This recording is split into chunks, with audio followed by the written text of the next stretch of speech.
Have you ever felt like you're just drowning in information? Especially with something like cybersecurity, it changes so fast, new threats, new buzzwords. It feels impossible to keep up sometimes. Well, if that sounds familiar, you're definitely in the right place. Think of this as your shortcut to getting properly informed. Today, we're doing a deep dive. We're looking at the cybersecurity landscape for 2025, our mission. To cut through all that noise, understand the biggest threats coming up, unpack some, well, surprising challenges organizations face, and look at innovative solutions, especially around endpoint management. We've got insights from places like ZDNet, Computer Weekly, and also detailed stuff from Swimmage. So let's get into it. Okay, so looking ahead to 2025, what are the really significant shifts, the game changers we should be watching in the cyber threat world? Yeah, it's definitely a complex picture, and it's evolving incredibly fast. Yeah. Things like AI advancements and just ongoing global instability are really amplifying everything. One of the big concerns is how ransomware is changing. Oh, yeah. How so? Well, it's moving beyond just, locking up data and demanding money. It's actually becoming a tool for systemic data destruction or even manipulation. Whoa, okay. Systemic destruction. That sounds bad. What does that actually look like? I mean, how could they weaponize data like that? Think about altered medical records. That could lead to, well, completely wrong treatments. Or imagine tampered financial data Yeah. that could ruin a business, or worse. And what's really interesting, or maybe alarming, is that experts are saying the ransomware itself, the actual code, hasn't changed that much. Really? Yeah, but the attack chain, how they get it in, that's shifted fundamentally. They're using legitimate software more and more, making these complex multi-stage attacks. Legitimate software. So stuff IT teams might actually use themselves. Exactly, which makes it so much harder to spot. Traditional defenses looking for obviously bad stuff, they're kind of outmaneuvered. It forces everyone to rethink their whole security approach. And you mentioned AI earlier. That seems to be everywhere. How are attackers leveraging AI right now? Is it like the biggest concern? And are defenses keeping up? Well, the scale AI enables is incredibly concerning. Adversaries are using it for super targeted phishing campaigns, developing trickier malware, finding vulnerabilities, just way faster than humans can. And we're also seeing generative AI used for deepfakes, audio, video, stuff that can bypass identity checks or spread misinformation really convincingly, frighteningly so. That speed difference sounds huge. So for you listening, think about this. AI attacks scale effortlessly. An attacker can just set an AI to scan thousands of accounts, maybe an entire network looking for holes, way, way faster than a person could. It's a different ballgame. And that brings us to another critical point. Yeah. Critical infrastructure. Ah, yes. Power grids, water supplies. Exactly. Attacks on those essential systems are picking up speed. Often, the goal seems to be maximum chaos, and sometimes they're clearly being used as weapons in geopolitical fights. It raises a really important question, too, because a lot of these critical systems, they rely on older tech, legacy systems, not built for today's cyber threats. Right. They weren't designed with this in mind. No. And often, there's a real lack of basic visibility, basic control in these industrial cyber programs. It stops being just an IT issue. It genuinely becomes a matter of safety because these virtual attacks, they can have serious real-world physical consequences. That really brings home the stakes, doesn't it? Okay, and then we've got supply chain attacks. We've seen big ones like SolarWinds, Kaseya. One weak link compromises loads of organizations. What's next on that front? Well, what's particularly interesting or maybe concerning is the prediction of AI poisoning in the supply chain, which is already pretty vulnerable. AI poisoning, what does that mean? Imagine a scenario where a flaw, maybe a critical AI flaw in some widely used component, becomes the entry point for brand new kinds of attacks. So as companies rush to integrate AI everywhere, they might be creating new vulnerabilities in their supply chain without even realizing it. Not just human error, but the AI itself. It's another layer of complexity we need to grapple with. Okay, so threats are intensifying, becoming more complex. You'd naturally think, right, organizations must be throwing more money at cybersecurity. But you mentioned a paradox. Budgets are actually shrinking or staying flat. How does that even work? It's a huge challenge. And yet Computer Weekly called it a cyber paradox. There are a few reasons behind it. First, just broad economic pressures, cost of living, inflation, high interest rates, belts are tightening everywhere. Makes sense. But there's also the sense of fatigue. Companies have been boosting cyber spending for years, and some might be thinking, maybe falsely, okay, we've done enough now. Right, like hitting a wall thinking, didn't we just spend millions on this last year? I can see how that happens. It's a very human reaction to a problem that just never seems to go away. Precisely. Another piece is what's called platformization of software. Big vendors are bundling lots of tools together. So CISOs, the security chiefs, they look for economies of scale, maybe cut back on niche, single-purpose software. Consolidating tools. Exactly. And finally, spending often tracks compliance requirements more closely than actual risk appetite. Mhm. So heavily regulated industries, think finance under rules like DORA or critical infrastructure in the EU under NIS2, they keep spending robustly.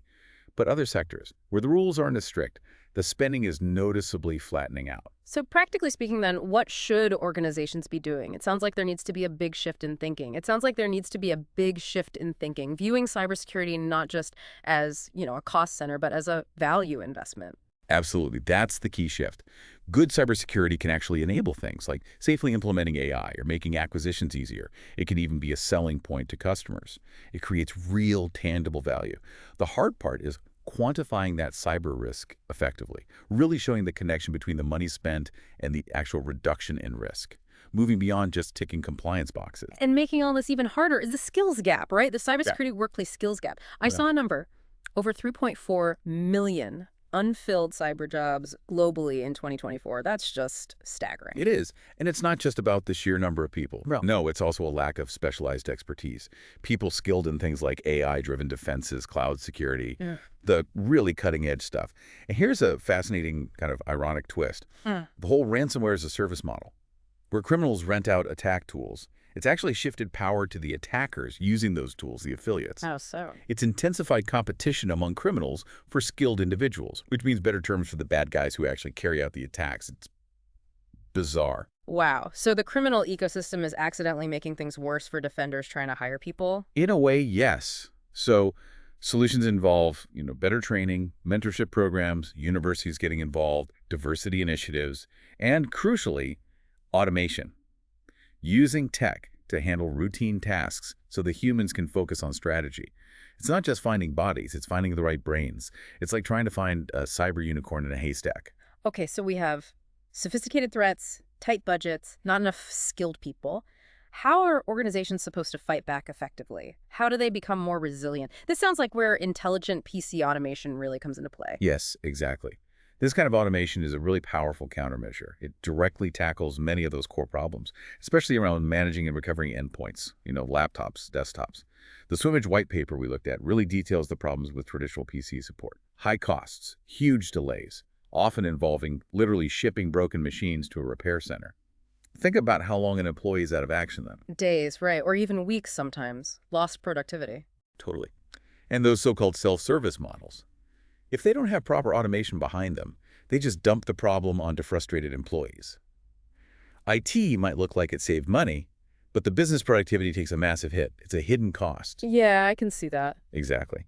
And the white paper actually shows an example. A traditional remote key C fix might cost a company thousands of dollars in lost time and support. But intelligent automation, like Swimmage offers, can save a huge chunk of that, potentially over $4,225 per incident. Multiply that across a big company. That's a massive difference. So what makes these automation solutions so powerful? You said Swimmage aims to nearly eliminate all desk-side support. How does it manage that, especially if the computer is, say, completely crashed or offline? Well, what's really powerful is its ability to fix most PC problems completely, even if the device is unreachable, even if it's offline. So advanced platforms use technologies for almost instant system recovery, robust data protection. Swimmage, for example, talks about rebuilding crashed or infected PCs in under 15 minutes, even offline, and instantly wiping out ransomware or malware in the process. Under 15 minutes, even offline. So you're not waiting days for a replacement laptop in the mail or for an IT person to physically come to your desk. That alone sounds like a game changer. It really is. The core idea is automating everything. Enforcing compliance and security automatically, Right. setting up new systems using dynamic templates, basically enabling zero-touch management for all devices. It cuts out the need to ship PCs for remote workers, which saves enormous amounts of time and money. It typically works on a kind of detect, decide, deploy model. Policies trigger rebuilds, AI can help guide the workflows, and then it automatically rebuilds the operating system, restores applications, and enforces security settings, all in minutes. And the cost side sounds like it directly addresses that budget paradox we talk about. It absolutely does. Solutions like Swimmage can start at just $4 per seat per year, which is very competitive. And the testimonials really show the impact, like techs replacing almost 5,000 PCs in just 3 months, or one person recovering 60 computers in 2 hours after an incident. Wow. 60 computers, 2 hours, one person. Yeah, those are serious efficiency gains. It shows how automation directly helps with the skills gap and the budget constraints. This sounds incredibly effective, but it must be built with serious security and compliance in mind, right? Especially with all those regulations. Oh, absolutely, it has to be. This kind of automation aligns with really strict requirements. Things like SOC 2 for data security controls, IPA for healthcare data privacy in the U.S., FIPS CELIST for U.S. federal standards. A key point is that the user's data usually never leaves the device during the recovery process. You get full audit logs, a clear chain of trust, and if you connect it back to the bigger picture, this automation ensures every single device consistently enforces the latest security rules whenever it reboots or recovers. That's a huge boost for building a robust, zero-trust security model, where you don't automatically trust any user or device. Right. Consistent enforcement across the board. Exactly. And it's proven technology, used at scale, across dozens of countries and highly regulated industries, healthcare, finance, government agencies. They rely on this stuff. Plus, there are often related solutions too, like Swimage Rapid Recovery for full system rebuilds, plus incremental data backup, which also gets rid of malware, and things like their encryption converter, which securely switches encryption types without needing a full wipe and reinstall. Okay, so wrapping this up, what's the key takeaway from this deep dive for you, the listener? It feels like 2025 is this mix of, well, escalating threats, but also really innovative automated solutions. I think that's right. Defending against these advanced threats needs a multi-layered approach. It has to be proactive. You need to combine smart technology, like this intelligent automation, with ongoing human expertise. And critically, a strategic view of where to invest your limited resources for the biggest impact. Makes sense. And maybe a final provocative thought to leave you with. Consider this. AI is supercharging both the attacks and the defenses, right? Mhm. So as organizations rush to integrate AI everywhere, what new, completely unexpected vulnerabilities might pop up? Could the very tools we build for efficiency become, I don't know, unforeseen backdoors? And what does that mean for the next wave of cyber defense? Something to definitely think about as you navigate this constantly evolving landscape.